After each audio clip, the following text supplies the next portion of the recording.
Hello viewers, আশা করি আপনারা সবাই ভালো আছেন। এনটিআরসি এর ষষ্ঠ গণবিজ্ঞপ্তি সংক্রান্ত আবারও একটি আপডেট ভিডিওতে আপনাকে স্বাগতম।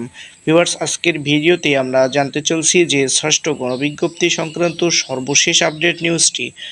ভিউয়ার্স, চলুন আমরা জেনে নেই যে ষষ্ঠ গণবিজ্ঞপ্তির সুপারিশ নিয়ে সর্বশেষ এনটিআরসি এর নতুন চেয়ারম্যান যে দিক নির্দেশনা দিয়েছেন, কবে প্রকাশিত হচ্ছে ষষ্ঠ গণবিজ্ঞপ্তি।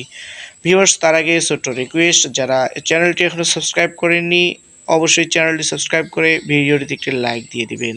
বেসরকারি শিক্ষা প্রতিষ্ঠানে 1.5 লাখের বেশি শিক্ষক নিয়োগের সুপারিশ দ্রুত সময়ের মধ্যে করা হবে। আমরা আমাদের কাজ শেষ করেছি, বিষয়টি এখন টেলিটক দেখছে। টেলিটকের কাজ শেষ হওয়ার পরপরই নিয়োগ সুপারিশ করা হবে। বুধবার 6 আগস্ট দ্য ডেইলি ক্যাম্পাসের সাথে আলাপকারী এসব কথা জানান বেসরকারি শিক্ষক নিবন্ধন প্রত্যয়ন কর্তৃপক্ষ এনটিআরসি এর নতুন চেয়ারম্যান আমিনুল ইসলাম। ষষ্ঠ গণবিজ্ঞপ্তির সুপারিশ করতে কতদিন লাগতে পারে এমন প্রশ্নের জবাবে এনটিআরসি এর চেয়ারম্যান আরও বলেন, বিষয়টি নিয়ে টেলিটক কাজ করছে। ষষ্ঠ গণবিজ্ঞপ্তির সুপারিশ করতে 5 থেকে 7 কর্মদিবস সময় লাগতে পারে। গত 16 জুন লক্ষাধিক শিক্ষক নিয়োগের ষষ্ঠ গণবিজ্ঞপ্তি প্রকাশ করে এনটিআরসিএ।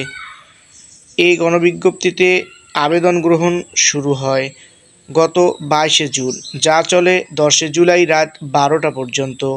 আবেদন ফি জমা দেওয়ার শেষ সময় নির্ধারণ করা ছিল 13 জুলাই রাত 11টা 59 পর্যন্ত।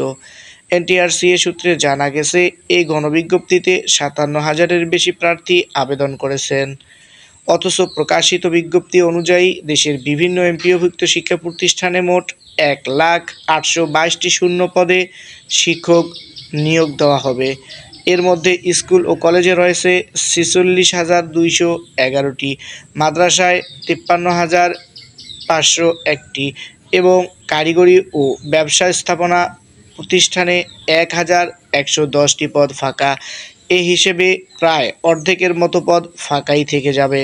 ভিউয়ার্স, এই ছিল ষষ্ঠ গণবিজ্ঞপ্তির সুপারিশ সংক্রান্ত সর্বশেষ আপডেট। পরবর্তী যে কোনো আপডেট সবার আগে পেতে চ্যানেলটি সাবস্ক্রাইব করে সাথেই থাকবেন।